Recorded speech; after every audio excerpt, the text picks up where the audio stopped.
और यहाँ तक कि ये मिलते जुलते भी रहे, जिस चीज़ की खबर फरहान को बिल्कुल भी नहीं थी, लेकिन डाउट था तो फरहान के बाप को यानी कि आमना के ससुर को। लोग इस कदर इस चीज़ को देख रहे हैं कि ये है क्या, इस खातून ने किस तरह एक चालाकी से अपने शोहर का एतमाद भी हासिल किया हुआ है और रईस का एतमाद भी हासिल किया हुआ था, लेकिन जब पकड़ी गई तो शोहर की लाज रख ली, उस रईस का कत्ल करवा दिया जिसके साथ एक नाजायज़ ताल्लुक़ था पिछले 6 महीने से।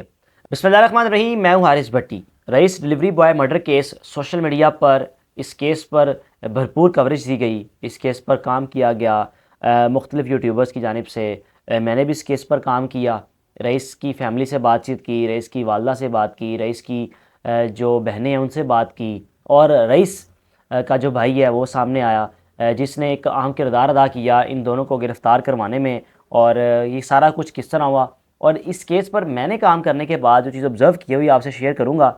इवन के आमना और फरहान, ये दोनों मियाँ बीवी इस कत्ल में मुलविस थे, लेकिन रईस की फैमिली की तरफ से कहा गया कि सिर्फ 2 ही नहीं बल्कि 4 से 5 लोग मुलविस हैं। किसी 1 या 2 लोगों का काम नहीं है कि किसी को कत्ल करना घर में बुलाकर और बाद में उसको इतना डंडों से तशद्दुद का निशाना बनाने के बाद उसकी डेड बॉडी को जला देना। रोज़ाना की बुनियाद पर आप मीडिया पे देखते होंगे, सोशल मीडिया पर, कि भाई फ़लाने का कत्ल हो गया या फ़लाने का कत्ल हो गया, लेकिन किसी का कत्ल होने के बाद उसकी डेड बॉडी के साथ इतनी बेहुरमती, इतना भयानक उसका एक मंज़र उस डेड बॉडी का, कि जिसने लोगों को झंझोड़ के रख दिया कि कोई इतना जालिम, कोई इतना हैवान किस तरह हो सकता है कि आप किसी की जान भी ले रहे हैं लेकिन उस आपको जान लेने के बाद भी आपको चैन नहीं आया, आपको सुकून नहीं आया और आपने उसकी डेड बॉडी को ही जला दिया कि यानी कि हस्ती से उसका नाम ही मिटा दें, ना उसकी कब्र बन सके, ना उसकी कोई कब्र कुशाई हो सके उसकी, बल्कि एक एक ज़मीन बोस हो जाए, उसके ज़रे बन जाएं और वो मट्टी में वैसे ही ज़मीन बोस हो जाए।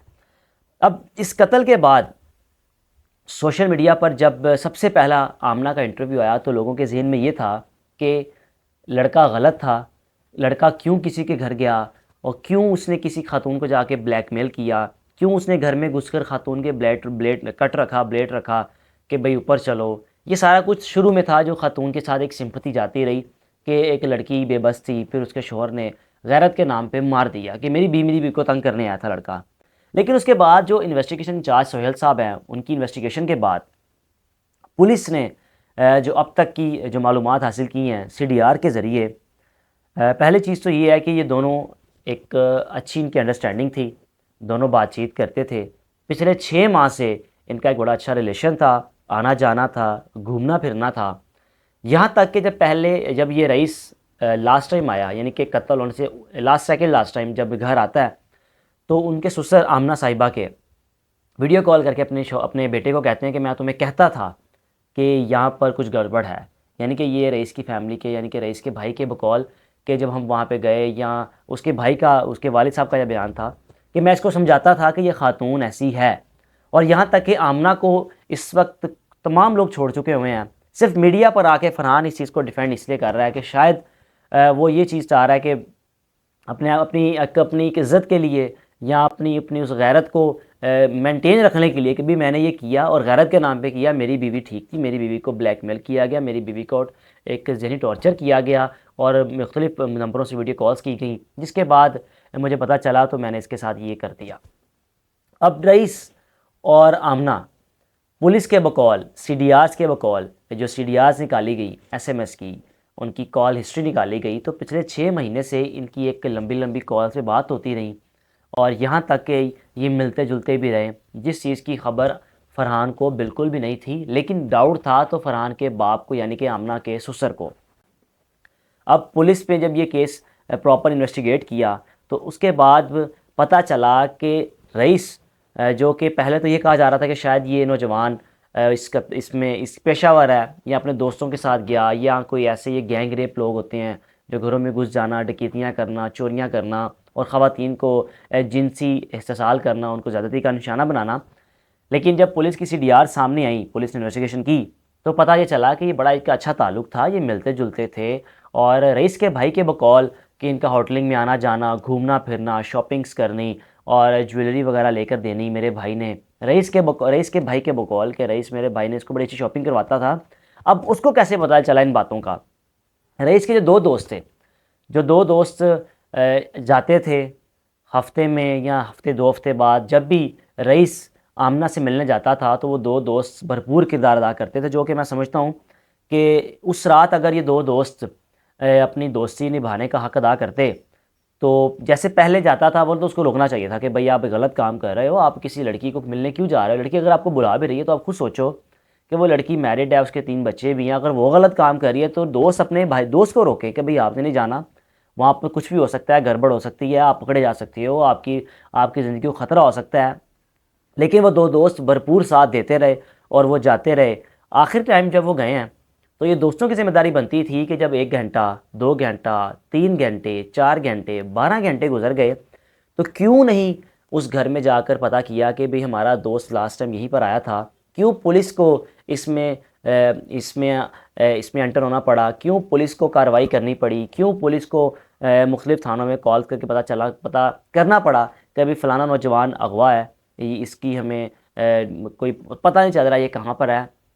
सबसे पहले इन दो दोस्तों की जिम्मेदारी बनती थी कि पुलिस को बताती कि भाई लास्ट टाइम जब यहाँ पर आया तो यहीं पर आया, यहाँ अगर आधे पौने घंटे 2 घंटे बाद ही आ जाए तो शायद रईस की जान बच जाती। रईस के कत्ल होने में मैं समझता हूँ कि ये वो दोस्त भी उतने ज़िम्मेदार हैं जितना फ़रहान है। फ़रहान ने तो जो किया किया, लेकिन इन दो दोस्तों की जिम्मेदारी बनती थी कि उस रात जाते, निकलते, जाकर अपने दोस्त को निकालते, दोस्ती का हक अदा करते। लेकिन रईस की फैमिली का फिर भी मैं समझता हूँ कि वो उन दोस्तों को कुछ नहीं कह रहे। वो कह रहे ठीक है, जो भी हुआ हमारा भाई गया, हमारे भाई की भी गलती थी, लेकिन हमारे भाई के साथ जो एक भयानक खौफनाक और एक ऐसी हरकत की गई कि जिसने हमें भी ऐसा एक सदमे पहुंचा दिया रईस के भाई के बकौल के, जब पुलिस ने मुझे बताया कि आप दुआ करें कि अल्लाह ना करे कि ये डेड बॉडी आपके भाई की हो, अल्लाह ना करे, आप दुआ करें। कहते लेकिन जब मैंने डेड बॉडी देखी तो बस उस वक्त ज़ारो कतार रोते रहे, चीखते रहे, और उस वक्त एक कैफियत ऐसी थी कि बस हड्डियाँ उठाई अपने भाई की और जाके हमने घर आए हैं, बस ऐसे ही एक बॉक्स में था और उसको एक बस जाके दफन कर दिया। अब इस केस में अभी तक जो रईस की फैमिली है वो परेशान इसलिए है कि हमें डर है या हमें खौफ है अगर हम मीडिया पर ना आए या मीडिया पर आना बंद कर दें तो शायद ये केस इतना ना उजागर हो या ये केस पर इतनी ना बात हो सके। हो सकता है फ़रहान और आमना ये दोनों मियाँ बीवी अपना कोई असर रसूख इस्तेमाल करने के बाद ज़मानत हासिल कर लें या इनकी कोई भी इनकी ज़मानत हो जाए। लेकिन ज़मानत उस सूरत में हो सकती है या सुलह सफ़ाई हो जाए अगर रईस की फैमिली माफ़ कर दे। लेकिन रईस की फैमिली के बकौल के कुछ भी हो जाए, उनकी वालदा का ये कहना था कि कुछ भी हो जाए मैं इन दोनों को माफ़ नहीं करूँगी, जो मेरे बच्चे के साथ किया गया वही अंजाम इनके साथ होगा तो मेरी रूह को चैन आएगा, इससे पहले हम चैन से नहीं बैठेंगे। अब जब हम इंटरव्यू करने गए आमना का इंटरव्यू करने जब गए तो अव्वल तो पहला घंटा 1.5 घंटा हमको इसरार करना पड़ा कि आपसे बातचीत करनी है। आपने मुख्तलिफ मीडिया पे आके चैनल्स पे इंटरव्यूज़ किए, हम भी आए हैं आपसे बातचीत करने, इस केस को प्रॉपर हमने कवर किया, आपसे बातचीत करेंगे। लेकिन वो जैसी खातून एंटर होती हैं तो घंटा तकरीबन 1.5 घंटा हमें उनको ओब्लाइज करने में लगा कि आप क्यों नहीं बात करना चाह रही। तो उनके बकौल के मीडिया वालों ने आकर किसी ने मुझे कहा ये बयान दे दो, किसी ने मुझे ये कहा ये बयान दे दो, ये बकौल आमना के। लेकिन अगर ऐसा कुछ मीडिया वालों ने किया भी है तो ये भी गलत है। आप एक काम गए हैं, आपको आपका काम है रिपोर्टिंग करना, आप करें। आप अगर वहाँ पे अपनी राय कायम करना शुरू कर दें या वहाँ पर जाकर कि जो भी किसी कातिल का इंटरव्यू कर रहे हैं आप उसको सजेस्ट करें भाई आप ये बात करो तो आपकी ज़मानत हो सकती है, तो ये आपका काम नहीं, आपका काम सिंपल एक रिपोर्ट करना है। अब अक्सर लोग तनकीद भी करते हैं कि भाई इस केस पर क्यों बार बार इस केस पर बात की जा रही है, क्यों इस केस को आप सामने लाते जा रहे हैं। बड़े और मौज़ूआत हैं, बेशक बड़े मौज़ूआत हैं, लेकिन अगर आप यूट्यूब पर इस कदर लोगों का इस केस पर इंटरेस्ट देख लें कि लोग इस कदर इस चीज़ को देख रहे हैं कि ये है क्या, इस खातून ने किस तरह एक चालाकी से अपने शोहर का एतमाद भी हासिल किया हुआ है और रईस का एतमाद भी हासिल किया हुआ था, लेकिन जब पकड़ी गई तो शोहर की लाज रख ली, उस रईस का कत्ल करवा दिया जिसके साथ एक नाजायज़ ताल्लुक़ था पिछले 6 महीने से। अब जब हम गए तो बात करने से इनकारी थी कि मैं बात नहीं करूँगी। तकरीबन 1.5 घंटे बाद बातचीत करने पर रजामंद हो गई, लेकिन हमें बाद में पता चला पुलिस के बकौल कि ये बात इसलिए नहीं कर रही कि अपनी वकला से टीम से ये मिल चुकी हैं और जो वकला टीम ने इनको मशवरा दिया कि आप अगर मीडिया पर ना आए तो बेहतर होगा, क्योंकि आपके जो बयानात हैं वो मुख्तलिफ हैं। आप किसी को कुछ बयान दे रही हैं, किसी को कुछ बयान दे रही हैं, जो आपके लिए मैं समझता हूँ जो वकला के बकौल कि आपके लिए मज़ीद रुकावटें पैदा करती जा रही है वो चीज़ें। तो काइंडली आप अगर मीडिया पर इंटरव्यूज़ ना दें तो शायद हम इस केस पर वर्किंग स्टार्ट करें लेकिन बाद में सोहेल इंचार्ज साहब थे, उनका शुक्रिया कि उन्होंने कहा कि आप बात करें, ये लाहौर से आए हैं, इनसे बातचीत लाजमी करें, और अगर आप सच्ची हैं, आपने कुछ नहीं किया, तो बस आप बता दें कि भाई मैंने कुछ नहीं किया, जो भी है। और मैंने इंटरव्यू किया, मेरे इंटरव्यू में कोई ऐसी बात नहीं थी कि मैं उनके साथ कोई मिसबिहेव करूं या कोई ऐसे सवालात करूं कि वो उनको भी नागुजार लगें। और बिल्कुल बड़े अच्छे तरीके से बातचीत की और बड़े अच्छे तरीके से उन्होंने जवाब भी दिए। अब इस केस को सारा सुनने के बाद, ऑब्ज़र्व करने के बाद, मुझे ये चीज़ महसूस हुई कि एक ख़ातून की वजह से एक तो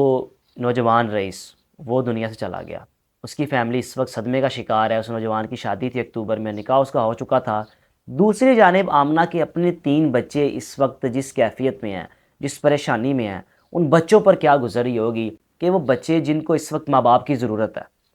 बच्चों की देखभाल माँ बाप से बढ़कर कोई नहीं कर सकता, लेकिन इस वक्त दोनों मियाँ बीवी जेल में हैं और बच्चे इस वक्त अपनी माँ बाप की राह तक रहे हैं। अब अल्लाह ताला बेहतर जानते हैं कि ये इस केस का मनकती अंजाम क्या होगा, क्या सुलह सफाई होगी, क्या होगा, लेकिन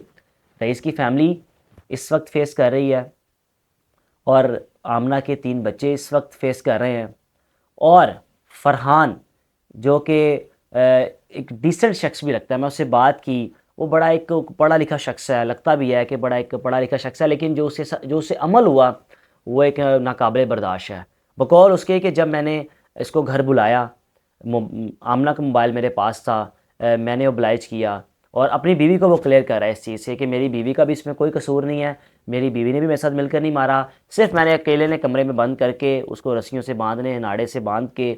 उसको डंडे मारे, तीसरा डंडा मारा तो वो उसकी जान चली गई। लेकिन रईस के भाई के बकौल जब हमने अपने भाई की डेड बॉडी पकड़ी तो उसका जो ये दिमाग की हड्डी थी आगे आई हुई, आँख एक निकली हुई, कान कटा हुआ, यानी कि बड़ी एक खौफनाक उसका मंजर था जो देखने से भी कासिर था, इंसान देख नहीं सकता था। अब इस केस में आमना ने अपना घर ख़राब किया, अपनी रईस का घर ख़राब किया, अपने घर में इवन के रईस के आमना के बकौल के मेरी फैमिली का कोई भी शख्स मेरे साथ बात करने को तैयार नहीं है, कोई मेरे पास आता भी नहीं है। सिर्फ एक फ़रहान है जो अभी तक मेरे साथ नहीं बाहर है और मीडिया पर आकर मुझे डिफेंड कर रहा है कि मेरी बीवी का इसमें कोई किरदार नहीं है। मेरे घर में कोई भी शख्स ऐसे आएगा आके मेरी बीवी का दुपट्टा उतारेगा या कुछ भी करेगा तो मैं उसके साथ यही सलूक करूँगा। अब सोशल मीडिया पर इस केस को जितना डिस्कस किया गया, ये एक सोसाइटी के लिए मैसेज भी है, उन तमाम ख़वातीन के लिए भी जो इस अभी भी हो सकता है, मैं किसी पर इल्ज़ाम या किसी पर ऐसी बात नहीं कर रहा, लेकिन जो ख़वातीन या कोई भी एक आध कोई ख़ातून अगर आमना के नक्शे कदम पर चल रही है, या वो नौजवान कोई ऐसा जो ऐसे नक्शे कदम पर चल रहा है कि किसी शादीशुदा ख़ातून के साथ वो एक नाजायज़ ताल्लुक़ में है, तो वो भी इस केस से एक चीज़ हासिल करे और लेसन हासिल करे कि ये चीज़ गलत है। कल को जो रईस के साथ हुआ, खुदा ना खास्ता कोई ऐसा नौजवान जो वीडियो देख रहा हो, जो वो भी अभी ऐसी ऐसी कार्रवाई में या ऐसी एक खौफनाक सी अजीब सी एक नाजायज़ ताल्लुक़ में मुलविस हो, वो इसे सीखे कि भाई अगर मैं खुदा ना खास्ता मैं भी किसी को मिलने जा रहा हूँ या कोई वीडियो सुन रहा है कि भाई मेरा भी किसी के साथ ताल्लुक़ है, किसी मैरिड ख़ातून के साथ, तो उसके साथ भी ऐसा ना हो। तो इसलिए लोगों को घरों तक रहने दें और ख़वातीन को भी चाहिए कि अपने शोहरों के साथ रहें और शोहरों को भी चाहिए कि अपनी ख़वातीन के साथ ऐसे रहें कि अगर आपकी ख़ातून, आपकी बीवी कोई आपसे डिस्कस करना चाहे तो वो खुल के कर लें, बजाय इसके कि आपका घर में इतना रौब हो कि आपके घर के लोग आपसे डिस्कशन करना छोड़ दें, कोई मशवरा ना करें, या आपकी ख़ातून अगर कोई चीज़ फेस कर भी रही है तो वो आपकी इस रवैये की वजह से वो आपसे डिस्कस ना कर पाए। बकौल आमना के कि मेरा शौहर एक बड़ा सख्त मिजाज शख्स था तो मैं उसे शेयर नहीं कर पाती थी।